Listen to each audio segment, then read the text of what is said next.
Wildfires, droughts, flash floods, pollution, melting glaciers. What do these natural disasters indicate? These are ominous signs of climate change. But what is climate change and how does it affect us?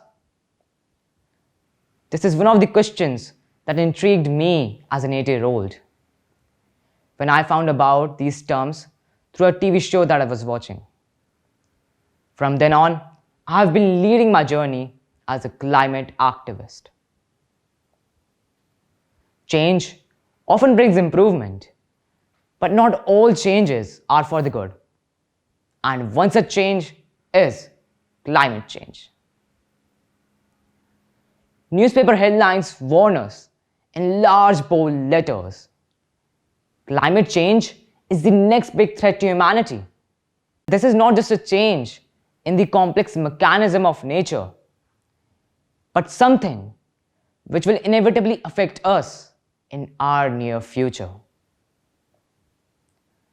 Thanks to human activities, the world today is scuffing out carbon dioxide, polluting drinkable water, filling oceans with plastics, and chopping down trees.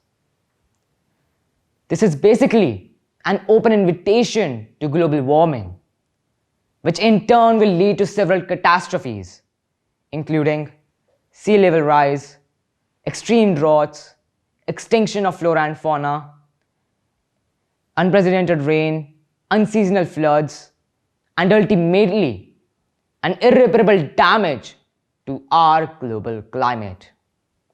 Unlike any other historical threat to humanity, we do not have much time to resolve climate change. In 2019, the Speaker of the UN General Assembly warned that there are only 11 years left to prevent Earth from suffering an irreversible damage from climate change.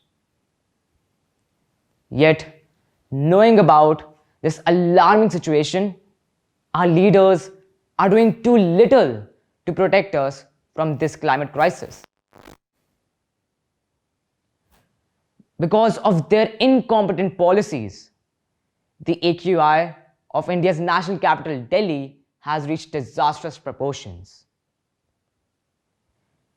Even global events like COP, where leaders commit to more ambitious targets, have yet to bring any major impacts on halting the growing level of emissions.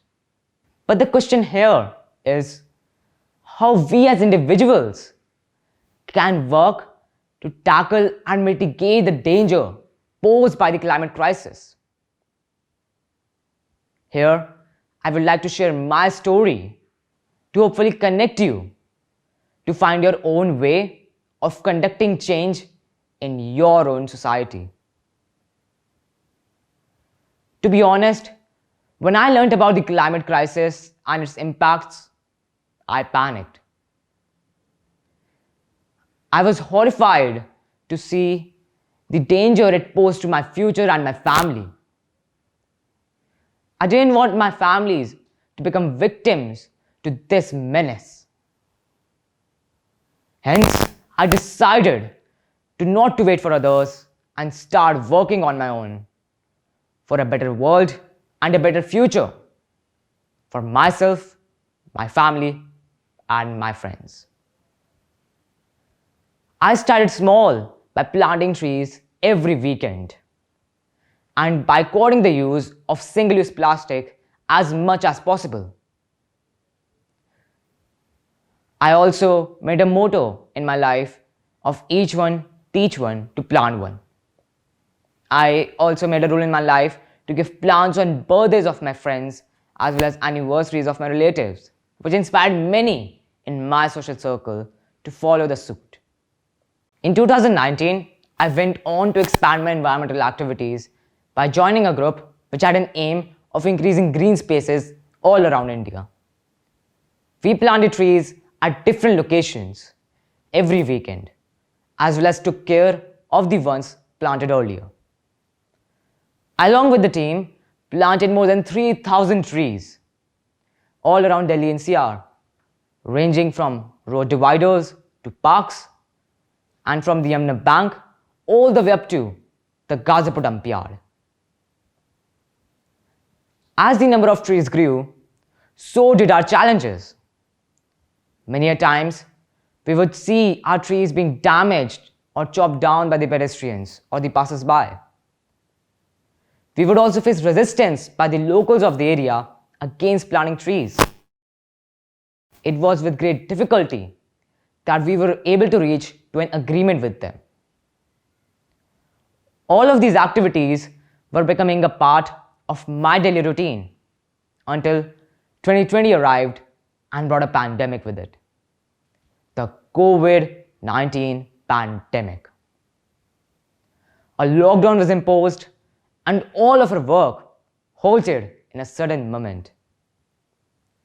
In the initial stages of the pandemic, I was happy and excited to follow the new way of living.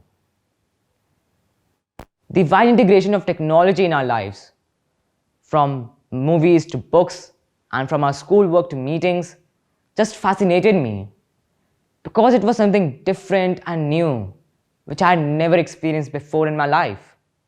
But as the time ticked away, I got bored of this new normal.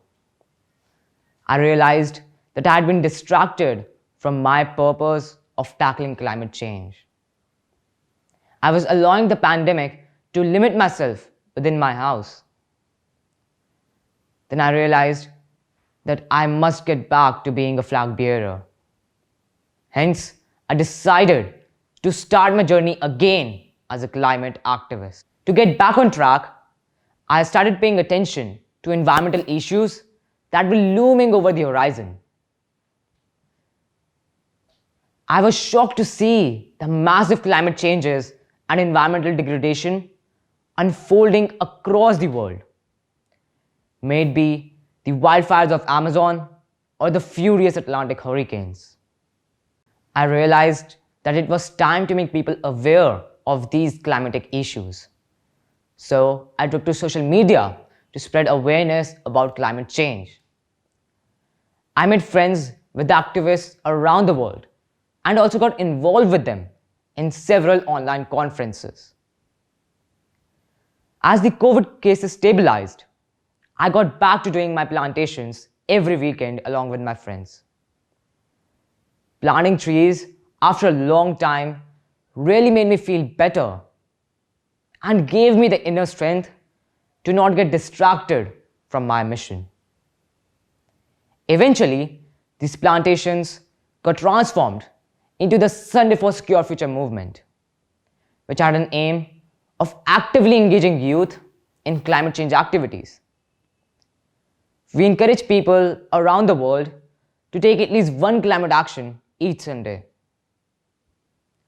Under this movement, we have planted more than 1,500 trees as of now. We plant trees on birthdays, anniversaries, death anniversaries of our loved ones. We have received an amazing response from countries across the world as well as from many states of India.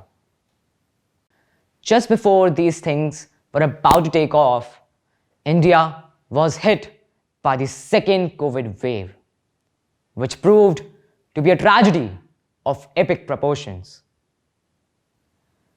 I still remember those days when I was horrified to witness millions getting infected and deaths of hundreds of thousands. Nobody in India was left untouched by the devastating impacts of the pandemic. Families were devastated, kids were left orphaned, and everybody was terrified. But I was determined to make my positive contribution to the society. I tried to provide oxygen cylinders to those in need by either arranging them through calls or directly delivering them to their doorsteps, while maintaining utmost precautions for my own safety. Yes, it was scary, but this time I didn't let the pandemic limit myself from taking actions for a better society. While the second wave was still ravaging India, I realized that the violent disparities were even more exacerbated by the COVID. I was shattered to see the grim and the poor conditions that the underprivileged kids and women found themselves in. I wanted to find a solution to these social issues. Hence, I, along with my friend Shretuli, established the We Rise Together Foundation, which had an aim to tackle several environmental and social issues in our society through our initiatives, She Hygiene, Helping Hands, and of course, Sunday for Secure Future. She Hygiene focuses on educating people about menstrual hygiene and distributing sanitary pads to those women and girls who were subjected to social injustice and were invariably pushed into practicing unhygienic menstruation. We are distributing biodegradable sanitary pads to over 250 women and girls per month. Usually, boys my age in India don't know or talk about girls' menstruation. But thanks to my parents, I got educated about this biological process in female bodies. I didn't let my culture limit me from taking actions rather than shying away from this issue which the society considered as a taboo. Considering the fact that many marginalized children did not have any access to online education at all, or did not even have resources to educate or entertain themselves, we initiated Helping Hands. We approached our neighbors by distributing them pamphlets so that they can call us for the collection of used items, such as books, board games, footwears, clothes, etc. Once collected, we distributed these articles to the underprivileged kids. Through this initiative, we have distributed such items along with food to over 1,500 children as of now. Being a strong follower of the SDGs 2030 set by the United Nations, I strongly believe that these 17 SDGs cannot be accomplished until and unless we encourage each other to take the right actions for social, economic, and environmental prosperity.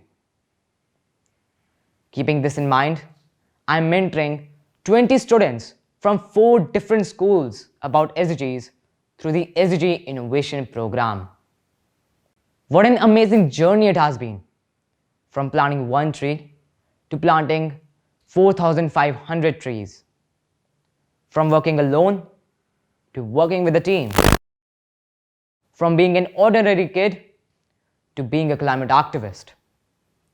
And all the credit goes to my parents and my We Rise Together friends, who have always supported me in my endeavors and motivated me to reach where I am today. But this is just the beginning. We need many more journeys like mine from across the world to make even a small dent in the ongoing climate change trend. Here, I would like to mention that the Indian Constitution, along with providing rights, has assigned its citizens with certain duties and obligations as well. And one of these duties is mentioned in the Article 51AG that says, "It shall be the duty of every citizen of India to protect and improve the natural environment, including forests, lakes, rivers, and wildlife, and to have compassion for all living creatures."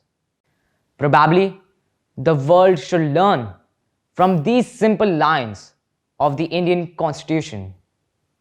With this, I would conclude by saying, we all have the power to change the world, but the only need is to utilize the power in the right direction. Nobody is too small to create a change. And it is through these small changes that we create a big impact. Thank you and have a nice day.